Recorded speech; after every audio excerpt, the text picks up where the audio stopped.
السلام علیکم ورحمۃ اللہ وبرکاتہ۔ میرا نام محمد سیف ہے۔ میں مدرسہ حافظہ میں شعبہ ناظرہ کا طالب علم ہوں۔ میں آپ حضرات کے سامنے چند احادیث میں اردو ترجمہ پیش کروں گا۔ امید ہے کہ آپ حضرات بغور سماعت فرمائیں گے۔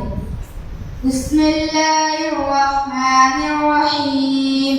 حدیث نمبر 1، انما الاعمال بالنیات۔ ترجمہ، اعمال کا دار و مدار نیت پر ہے۔ حدیث نمبر 2، من صمت نجا۔ ترجمہ، جو شخص خاموش رہا اس نے نجات پائی۔ حدیث نمبر 3، من لا یرحم لا یرحم۔ ترجمہ، جو رحم نہیں کرتا اس پر رحم نہیں کیا جاتا۔ حدیث نمبر 4، ان خیارکم احاسنکم اخلاقا۔ ترجمہ، تم میں بہترین وہ آدمی ہے جس کے اخلاق اچھے ہوں۔